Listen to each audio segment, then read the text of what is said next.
December 14th, 2010, Brian Terry was gunned down, and we began knowing more about Fast and Furious shortly thereafter. But you have said, people representing you have said repeatedly, you didn't know about it before then. I've sent you a number of letters. Senator Grassley sent you a number of letters. You mentioned in your opening statement the Speaker's letter.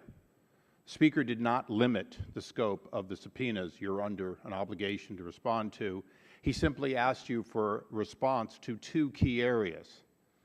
He did not revoke any subpoenas. However, you implied that we were working together, when in fact, since May 18th, nothing has come from your department, not one shred of paper. I want to ask you, first of all, today, have you and your attorneys produced internally the materials responsive to the subpoenas? We believe that we have responded to the subpoena. No, Mr. Attorney General, you're not a good witness. A good witness answers the question asked. So let's go back again. Have you and your attorneys produced internally the materials responsive? In other words, have you taken the time to look up our subpoena and find out what material you have responsive to it, or you've simply invented a privilege that doesn't exist? You're saying internally. Have we? Internally, have you pulled all that information? We've looked at 240 custodians. We have processed millions of electronic records, and we've reviewed over 140,000 documents and produced to you about 7,600. So 140,000 documents. How many documents are responsive but you are withholding at this time? Well, we've produced 7,600. Look, I don't want to hear about the 7,600. Chairman, I would beg to allow... The lady is out of order. Would the lady please Mr. Chairman, suspend? a parliamentary This is my inquiry. time. Excuse me, Mr. Chairman, I would beg to allow the Attorney General to be able to finish his answer. The Attorney General will be allowed to answer the question. I thank the and Chairman. The Attorney General will have more time to do that if we don't have interruptions. And I would like my time reclaimed that was used up by the lady. The gentleman will be given an additional time. Mr. Chairman, I suggest we take back the time that Mr. Lundgren used, the 2 minutes over his time that he used, and you want to give me additional 2 minutes? I'm fine with it. no, I'm going to give you the 45 seconds I yielded back, but if we're going to apply a rule on one side of this aisle, let's get back to then regular. we ought to apply the rule Let's consistently. get back to regular order. The point I'm gentleman trying from to make. California has the time, and the Attorney General will be allowed to answer the question.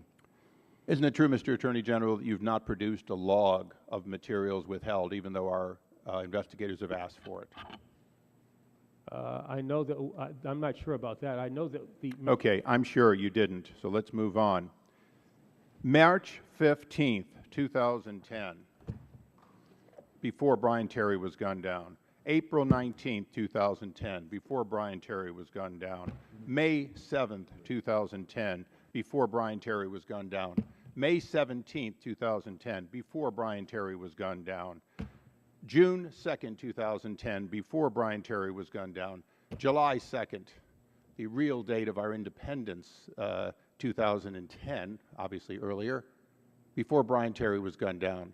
These wiretap applications, which we did not subpoena, but which were given to us by a furious group of whistleblowers that are tired of your stonewalling, indicate that a number of key individuals in your administration, in fact, were responsible for information contained in here that clearly shows that the tactics of Fast and Furious were known. They were known and are contained in these wiretaps. I understand you've read these wiretaps since we brought them to your attention. Is that correct? I have read them, and I disagree with the conclusion you've just reached. So let me go through a very simple line of questioning, if I may, Mr. Attorney General. James Cole, Deputy Attorney General, has written that the Department has a greater obligation than just checking the legal sufficiency and approving wiretap application. He thinks that applications also have to comply with DOJ policy. Is that correct? Applications have to agree with DOJ policy? That's what he said. Sure. Okay. During a transcribed interview, Deputy Assistant Attorney General Jason Weinstein testified that senior officials approving the wiretap applications do not read the wiretap applications. Is this practice acceptable to you? They read summaries of the applications. That is a process that has been used by this administration and by all previous administrations. It is the way in which the Office of Enforcement... And are you aware that federal judges, to your knowledge, Can I answer my question? The question you've asked? No, you've given me a sufficient answer considering the amount of questions I have and the amount of time I have.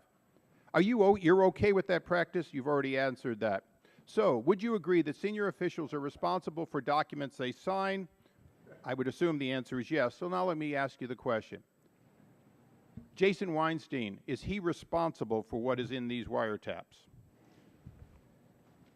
Is he responsible? He's a responsible officer under statute. Is he responsible for them even if he only read a summary? He did not create those affidavits. He did not create that material. He would have been a person, as a deputy assistant attorney general, who would have reviewed the material. So when Congress writes a statute that requiring certain individuals be responsible, such as Jason Weinstein, Lanny Brewer, and yourself— Regular order, Mr. Chairman. No. You've interrupted. Regular order, Mr. Chairman. I'm in the middle of a question. The Attorney General will be allowed to answer this question. And ask the question, I'm Mr. Chairman. halfway through it if you'll quit interrupting. If in fact the statute says they're responsible, and if in fact they're not read, then in fact, how are the American people to understand who is responsible for what is contained in these The Attorney General will documents be allowed to answer being this in question. fact, because anyone of ordinary reading, including the ATF director, former director Melson, anyone reading these, according to him, would be sick to their stomach because they would be immediately aware of Does he the have a tactics. question, Mr. Chairman? So, who is responsible, Mr. Attorney General? All right. You really conflated a bunch of things here. The responsibility— You've delivered so little and Regular done so much order well. now, Mr. Chairman. Will he be allowed to answer the question The now? Attorney General will be allowed to answer the question, but I'd appreciate no more interruptions so the AG can answer the question. the responsibility about which you speak is, in fact, the responsibility of a deputy assistant attorney general looking at those summaries to make sure that there is a basis to go into court and to ask that court to grant the wiretap based on a determination that a responsible official makes that probable cause exists to believe that a wire facility has been used in the commission of a crime. They do not look at the affidavits to see if, in fact, to review all that is engaged, all that is involved in the operation. I have read those now. I have read those. I've read those. I've read them from wide receiver as well. And I can say that what has happened in connection with Fast and Furious was done in the same way as wiretap applications were done under the previous administration in wide receiver. I've looked at the summaries, and they acted in a way that's consistent with the practice and the responsibility that they have as defined by the statute. Thank you, Mr. Issa. The